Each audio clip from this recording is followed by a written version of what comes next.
சிவகாமி, அர்ச்சனாவும் மாப்பிளையும் ஏன் இன்னும் வரல? இப்போ வந்துருவாங்க அத்தை. Last time also you told me the same thing. இப்போ கேட்டாலும் இதே தான் சொல்றீங்க. What's happening man? அது வந்து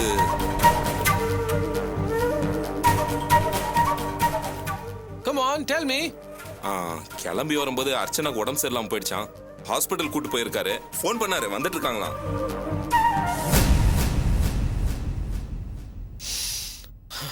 Are you telling me the truth? உண்மையா இல்ல பொய்யா? இல்லைங்க, உண்மையதான் சொல்றேன். No, I still can't believe.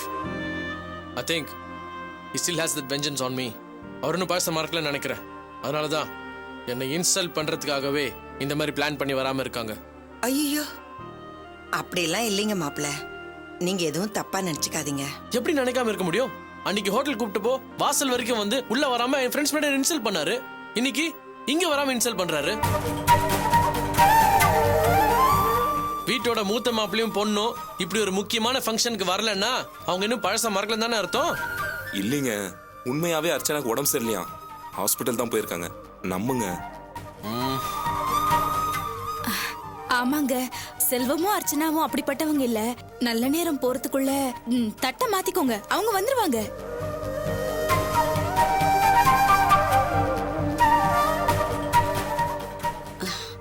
தட்டை மாத்திக்கலாம்ப்பா. ஆமாப்பா. நீங்க என்னதான் என்ன கன்வின்ஸ் பண்ண நினைச்சாலும் அவங்க இன்னும் பழச மறக்கல தான் நான் நினைப்பேன். Anyway, you guys have decided. Do you have a choice? Do you have anything to say? No, right? Go ahead. Exchange the plates.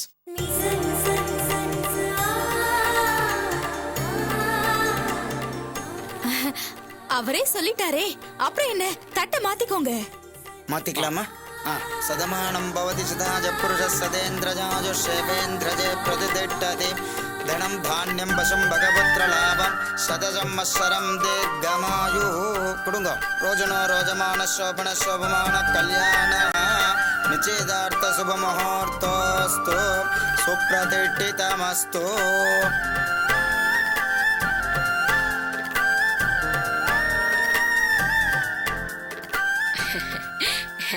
எல்லாம் நல்லபடியா முடிஞ்சிருச்சு. சரி, வாங்க சாப்பிட போலாம். வினோத், எல்லாத்தையும் அரேஞ்ச் பண்ணி சரிங்க. வாங்க மாப்ள. Yeah. All right. Hey guys, come on. Let's go grab some food.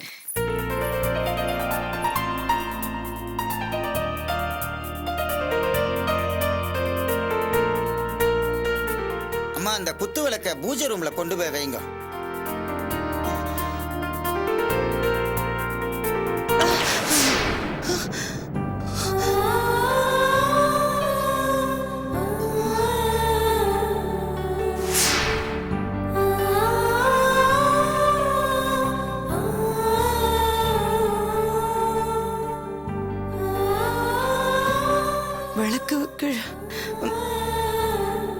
அபசோன மாதிரி ஏதாவது? அதெல்லாம் ஒன்றும் பதறாதீங்கம்மா, விசேஷம் தான் நல்லபடியா நடந்து முடிஞ்சிருத்தேன். இத பூஜை ரூம்ல கொண்டு போய் வச்சு தீபத்தை ஏத்துங்க. எல்லாம் பகவான் பார்த்துப்பார். இருங்கத்த.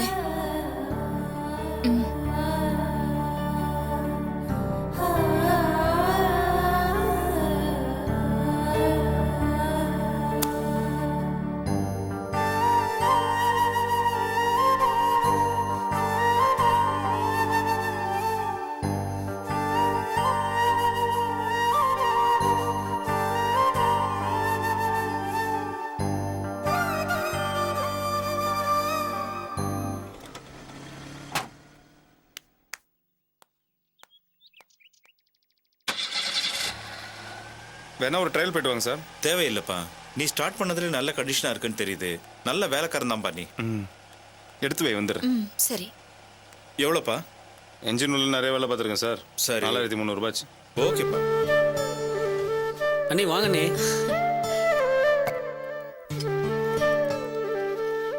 ரொம்ப நன்றி சார். எதுக்குப்பா நன்றி? நீ தான் நல்லா வேலை செஞ்சு கொடுத்துருக்க, நியாயமான காசு வாங்கியிருக்க. நான் தான் உனக்கு நன்றி சொல்லணும். சரியா? வரேன்ப்பா.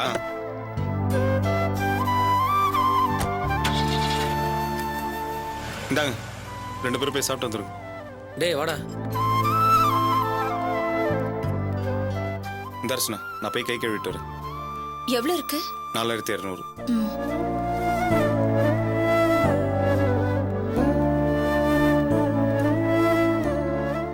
பா, இந்த வாசுக்கு ஒரு 3 மாசமா வட்டியை கொடுக்கல. சாயங்காலம் முதல் வேலையை அதை குத்துறணும். நீ என்ன வேணும்னு வட்டி கட்டல, இந்த வாசுவால ஹாஸ்பிட்டல் போலீஸ் ஸ்டேஷன் அலைஞ்சு தெரிஞ்சதுனால வட்டி கட்ட முடியாம போச்சு. அதெல்லாம் சரி. ஆனால் பேச்சுவார்த்தை இல்லாதப்போ குடுக்கல் வாங்கலாம் கரெக்டாக இருக்கணும். இல்லாட்டி தேவையில்லாத பிரச்சனை வரும். சாயங்காலம் முதல் வேலையை அந்த காசு கொடுத்துடணும். சரி சரி, நீ முதல்ல சாப்பிடு.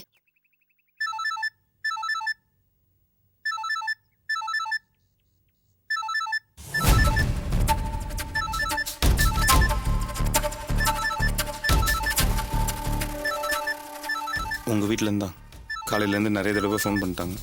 நீ ஏதாவது பேசுனியா? நீ தான் பேச வேணாம்னு சொல்லிட்டல, அப்புறம் எப்படி பேசுவேன்? இந்நேரம் நிச்சயதார்த்தம் முடிஞ்சிருக்கோம்ல. அத பத்தி நமக்கு என்ன, நீ முதல்ல சாப்பிடு. எனக்கு என்னமோ நம்ம மேலே தான் தப்புன்னு தோணுது. நம்ம போவாதால ரொம்ப வருத்தப்பட்டிருப்பாங்கல்ல. அப்படியெல்லாம் ஒண்ணும் இல்ல. நம்ம போனாலும் போலனாலும் அங்க நம்மள கண்டுக்கிறதுக்கு யாருமே இல்ல.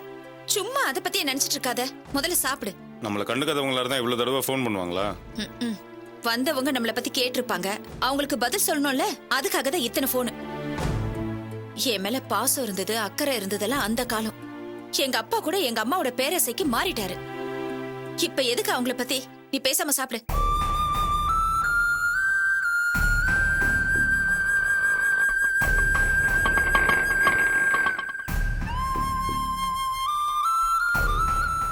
வாங்கண்ணா. வாடா உட்காரு சாப்பிடலாம். இல்லடா, வரும்போது தான் சாப்பிட்டு வந்தேன். கொஞ்சம் சாப்பிடுங்கண்ணா. இல்லம்மா, சாப்பிட்டேம்மா. ஆமா, என்ன சவாரிக்கு எதுவும் போல? சவாரிக்கு தாண்டா வந்தேன். அப்படியே உன்னையும் பார்த்துட்டு போலான்னு வந்தேன். சாப்பிடு, நான் அப்புறம் வரேன். டேய் நில்லு. என்னமோ சொல்ல வந்த, சொல்லாமா நீ பாட்டு கிளம்பிட்டு இருக்க? ஒன்றும் இல்லடா, நீ சாப்பிடு, அப்புறம் வந்து பேசுறேன். சொல்லுடா, என்ன விஷயம் சொல்லு. நீ சாப்பிடுறா, நான் அப்புறம் வரேன்டா. ஏன்னா தயங்குறீங்க? நான் இருக்கிறதுனாலயா? நான் வேணா அந்த பக்கம் போயிட்டுங்களா? ஐயோ, அப்படிலாம் ஒன்றும் இல்லம்மா. அப்புறம் என்னடா தயக்கம்? என்ன விஷயம் சொல்லு. உங்ககிட்ட பணம் ஏதாவது இருக்குமாடா? எவ்வளோ? ஒரு 4000 ரூபாய்க்கு மேலே தேவைப்படுது. அவ்வளோ பணம் எதுக்கு? சேட்டு ஆளுங்க வீட்டுக்கு வந்துட்டாங்கடா. போன மாதம் வண்டிக்கு டியூ கட்டல. இந்த மாதம் டியூ டேட் தாண்டி 1 வாரம் ஆயிடுச்சு. நாளைக்குள்ளே பணம் கட்டலைன்னா வண்டியை சீஸ் பண்ணிடுவேன்னு ஃபைனான்ஸ்காரன் வீட்டுக்கு ஆரம்பிச்சிட்டான்டா. 2 மாசமா வண்டி சரியா ஓட்டம் இல்லை, அதான் இந்த நிலைமை வந்துருச்சு. கடங்கார வீட்டுக்கு வந்த உடனே புனிதா ரொம்ப பயந்துட்டா. என்ன பண்றதுன்னு தெரியல, அதான் உங்ககிட்ட கேட்டு பார்க்கலான்னு வந்தேன்.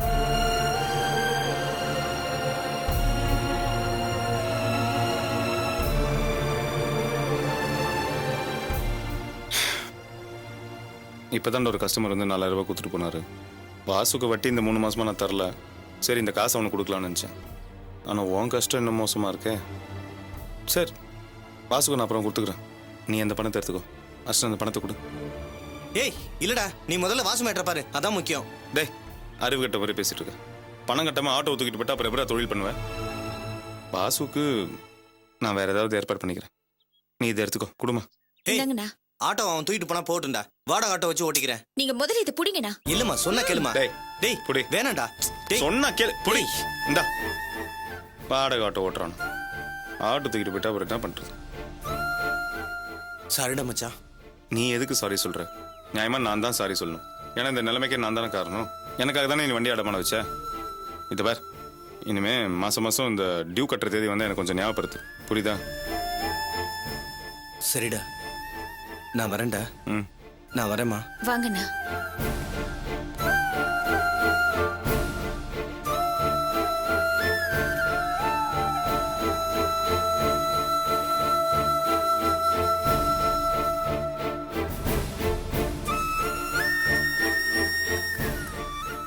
இன்னும் கொஞ்சம் சாம்பார் ஊத்துட்டுமா?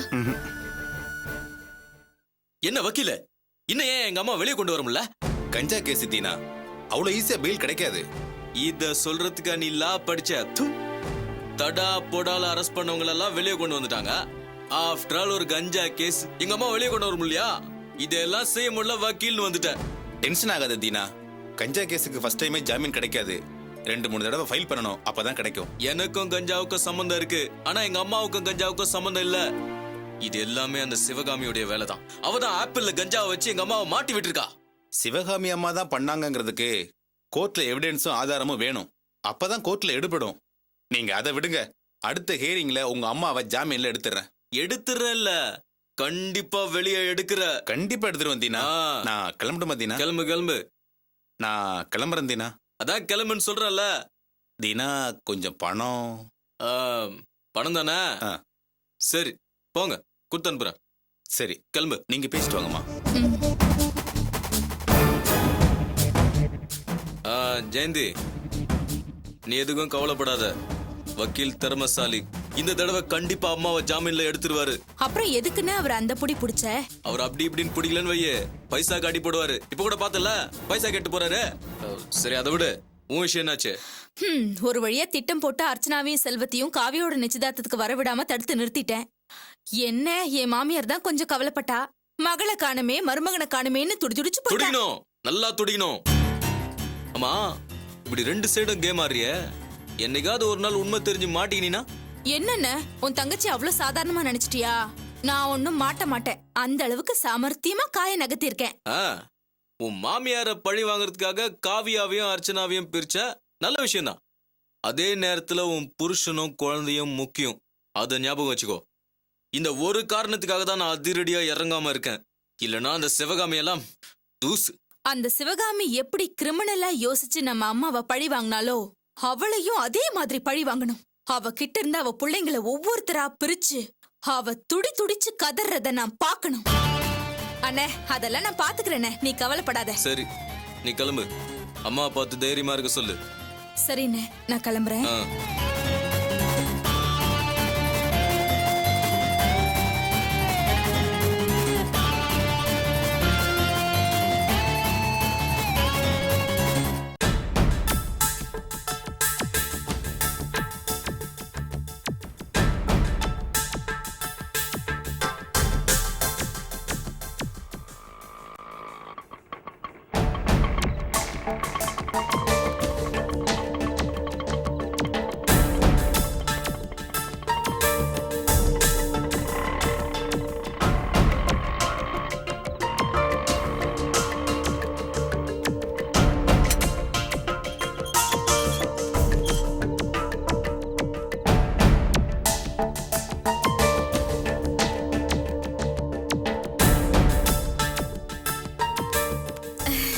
ரம்யா குட்டி, தூங்கிட்டியா?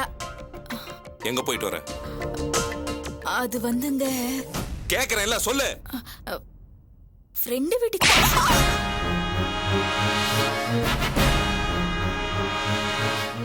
கொன்னே போட்டுருவேன். என்ன நினைச்சிட்டு இருக்கோம் மனசுல? என்ன எங்களுக்கெல்லாம் தெரியாதுன்னு நினைச்சிட்டு இருக்கியா? இல்லங்க, நான் ஃப்ரெண்டு வீட்டுக்கு தான் போயிட்டு வரேன். ஏண்டி, குழந்தை கிட்ட கோயிலுக்கு போயிட்டு வரேன்னு சொல்லிட்டு என்கிட்ட ஃப்ரெண்டு வீட்டுக்கு போயிட்டு வரேன்னு சொல்றியா? பொய்யா சொல்ற?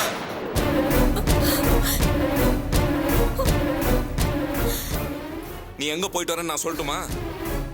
உன் அண்ணனையும் அம்மாவையும் போய் ஜெயில பாத்துட்டு வர, அதான உண்மை? கேக்குறேன்ல, சொல்லு. இல்லங்க, நான் ஜெயிலுக்கெல்லாம் போல, என் ஃப்ரெண்ட தான் பாத்துட்டு வரேன். பொய் சொல்லாத. உன் அண்ணனையும் அம்மாவையும் தானே போய் பாத்துட்டு வர. நான் தான் அவங்க உறவே வேணான்னு முறிச்சுக்கிட்டேன்ல, அப்புறம் எதுக்காக நான் போய் அவங்கள போய் சொல்றேன்? எதுக்காகடா அவளை திரும்ப திரும்ப அடிச்சுக்கிட்டு இருக்க? ஏம்பா, யோ பண்ண காரியத்துக்கு அடிக்காம வேற என்னப்பா பண்றது?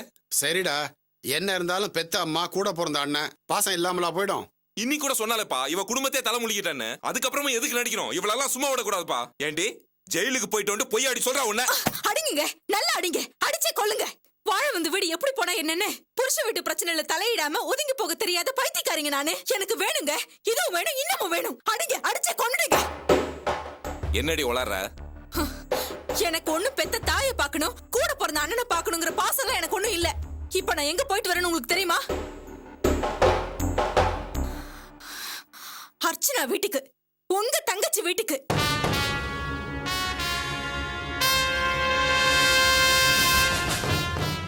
என்னம்மா சொல்ற?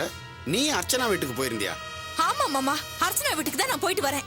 ஆமா, நீ எதுக்காக அங்க போன? கேளுங்க மாமா, நல்லா கேளுங்க.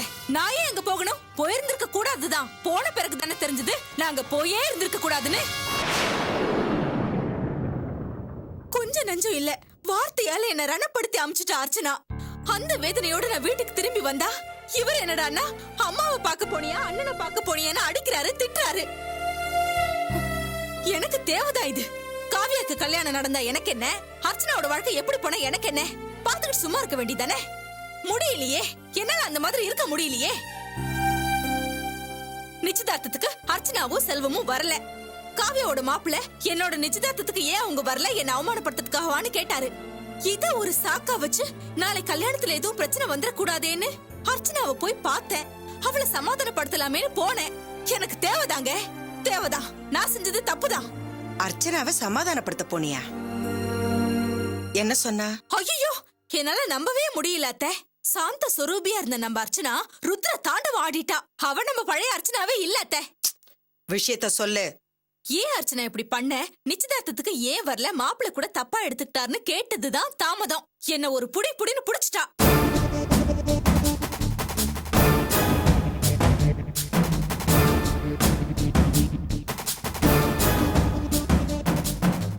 நான் எதுக்காக அங்க வரணும்? அவங்களுக்கும் எனக்கும் என்ன சம்பந்தம்? மறுபடியும் அவங்க எங்களை அவமானப்படுத்திக்கிட்டே இருப்பாங்க.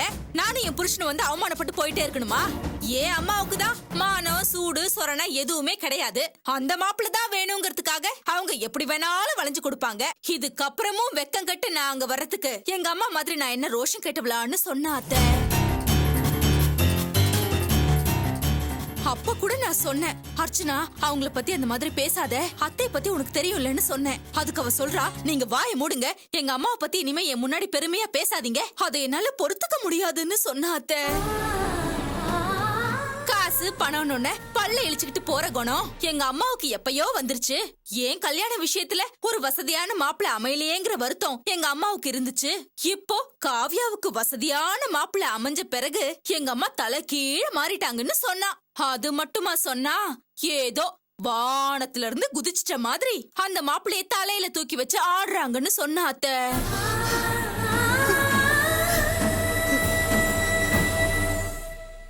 அப்படியெல்லாம் பேசாத அர்ச்சனா. அவங்க மாப்பிளைக்கு தானே மரியாதை கொடுக்கறாங்க, அதுல என்ன தப்பு இருக்குன்னு கேட்டேன். அதுக்கு அவ என்ன சொன்னா தெரியுமா அத்தை? அவங்க ஒண்ணும் மாப்பிளைக்கு மரியாதை கொடுக்கல, அவர்கிட்ட இருக்கிற காரு பணம் காசு பங்களாக்கு தான் மரியாதை கொடுக்கறாங்கன்னு சொல்றா அத்தை.